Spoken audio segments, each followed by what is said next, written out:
Hello, I'm Chris from the RV Mobile Internet Resource Center, here to give you a quick unboxing video of Verizon's new flagship hotspot, the Novatel JetPack MiFi 7730L.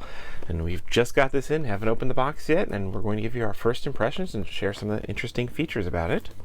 So let's pop this open. Ooh. And a little tab to lift it up, pop it out of the box, and here, looking at the front, you got a front label with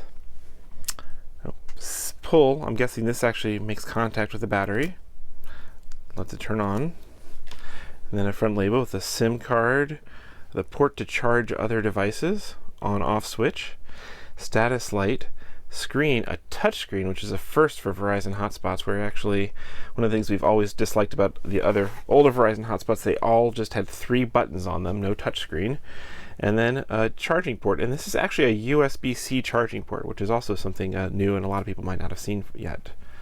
And on the bottom, we're excited about these. These are unofficial test ports that are theoretically will work as MIMO antenna ports. We've been told they are functional. So let's pull this off and take a closer look at this. There we go. We've heard people kind of excited that the SIM is on the outside. It looks like it takes a nano SIM. So this means that you don't have to pop the back off and take a battery out to change the SIM card. That's a plus. Nicely kind of rubberized and sealed. This here, power charging port, it's a little hard to get to, but that's a regular USB-A port, and you could plug in your other devices and treat this as like an external battery pack, so you can charge your phone straight from your hotspot. Since this has got a big honking battery in it, it's a way to take some extra power on the road. Really handy if you're going to be doing those marathon Pokemon sessions, I imagine. We saw this on the older 6620 hotspot, had the same sort of thing of you just slid the cover to the side, and you could either have mini USB for charging or USB-A to power other devices, and that was one of our favorite features on that. Things like the AC791, the more recent Verizon hotspot, could also double as a battery bank, but the you had to have a special dongle cable. It didn't have a built-in port, so when are you ever going to remember to have the dongle with you to plug in and use that as an external battery pack? And now, let's see if I could take a closer look before I turn it on at how to open up one of these antenna ports. Looks like you get your fingernail in. Definitely not super friendly. Okay, I've managed to go find a little SIM ejector tool, which I'm hoping can help me pry open these mysterious test ports on the back. There it is. Little push, a little prodding, and there it is. It actually comes up. It has a attachment point. Now if you compare how difficult this is to get to with the Netgear AC791, Verizon's previous flagship hotspot, this one has official antenna ports on the bottom. They're covered over with little sliding covers that are officially there to be used as antenna ports. These are test ports, not official, but theoretically should serve the same purpose, and hotspots perform so much better when they have access to antennas on the roof, particularly dual antennas in a MIMO configuration. You use an adapter like this to go from TS9 to SMA, which is the plug that most antennas have.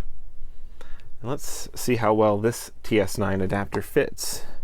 Might be a bit of a guessing game to find ones that fit well, but that actually fits nice and snug. So like that. And if you have 2 antennas, you'd want to hook up both sides. And if you only have one antenna, you need to do a little experimentation to figure out which is the primary antenna port, because only one of the 2 ports is used for uploads, whereas both are used for downloads. And we always do some testing to determine which one is which on any hotspot we get. So primary port, secondary port. We'll figure that out once we power this up. Before I power it up, let's see what else came in the box. A little welcome packet. A charger. Just looks like a regular basic USB wall charger. And then here we have a USB-A to USB-C cable. And for those who haven't seen USB-C yet, it's a new port standard. It's going to eventually become the port that replaces everything. A lot of the brand newest laptops, like the new Apple MacBook Pros and the Google Chromebooks and stuff, have gotten rid of regular USB ports and go with just these smaller USB-C ports. And one nice thing about USB-C ports is they don't have a top or a bottom to them. So you don't have to figure out which way is which when you plug them in, which is really handy and really nice. So this would be it plugged in for charging. We've heard it works well tethered to Macs and PCs as well. Let's power this up and take a quick look at the user interface. Ooh. Now, whenever you see MiFi, MiFi is Novatel's brand name for a hotspot. It's not quite coming through bright enough to see, but so MiFi is Novatel's brand name. JetPack, when you hear JetPack, JetPack is Verizon's brand name for a hotspot. And so in this case, it's a JetPack MiFi by Novatel. It's kind of combining the two. The general product category is mobile hotspot. And while it's booting, I can just point out the history of Verizon flagship hotspots here. We've got from 3 or 4 years ago the Pantech MHS 291L. Still with the Millennicom sticker on it. Yes, that was a good hotspot for its day. This is the Novatel 7620, which was a decent hotspot. It's been around for a while. And then this is the Netgear AC791L. This has in the past been a Verizon's flagship hotspot. Just now, this is on January 2017, being replaced by this new one. Is it being replaced or added to? They both offer both. They offer both, and actually on Verizon's site they're still priced the exact same. But this one has got much more advanced technical capabilities, and I can describe them for you in a second. But here we have a touchscreen at last. We are seeing some Verizon signal up there. Wi-Fi is on. You can see the default passwords. It's nice, really nice to actually have a touchscreen to interact with. It sure beats the tap, tap, tap, tap, up, down, up, down. It'll even, yeah, that's good. Go back to home, menu, see connected devices, data usage, universal charging, software updates. MiFi Share, this is actually an interesting feature that jumped away. The screen is not as friendly for touch as a phone. Wow, particularly when I'm trying to do it sideways. MiFi Share is a feature that we've seen that this is announced with. It actually lets you plug in a small USB-powered hard drive, and this can actually act as a file server to share that with other devices on your network. It's kind of not the sort of thing you typically do with a mobile hotspot, but it's an interesting, unique feature. Some of the other interesting, unique features here. The Wi-Fi, this creates the basic purpose of a mobile hotspot like this is it connects to Verizon's network, and then it creates a Wi-Fi network that your devices can connect to. And I believe this supports 15 devices.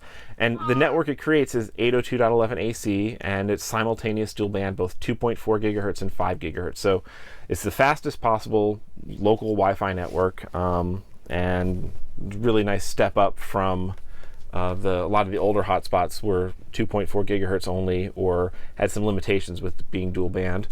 The battery life as a hotspot is spec'd to have 24 hours of usage, which is pretty great.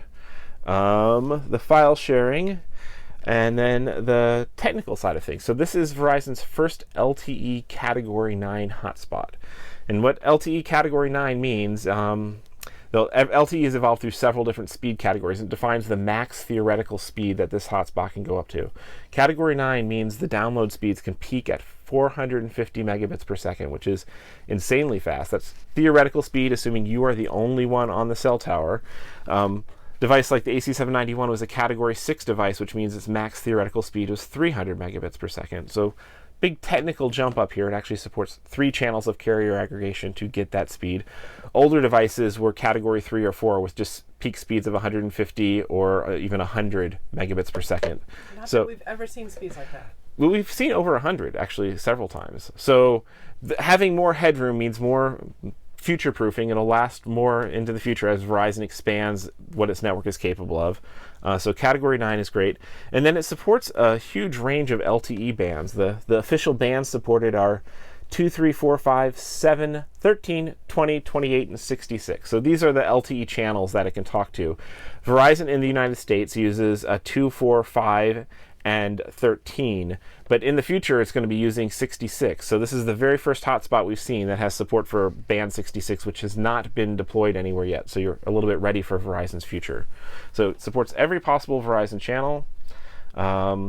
Seems like it's got a really great feature set. We are eager to test it, particularly to see how well it performs. It's more advanced on paper than the AC791, but how do they do head-to-head on Verizon's network as it stands today, as opposed to Verizon's network in 2 years once future bands have been rolled out? So we'll be putting this head-to-head at RV Mobile Internet Resource Center. You could follow along. Our members will get our testing results first, but we already have a page for this in the Review Center, so go check it out.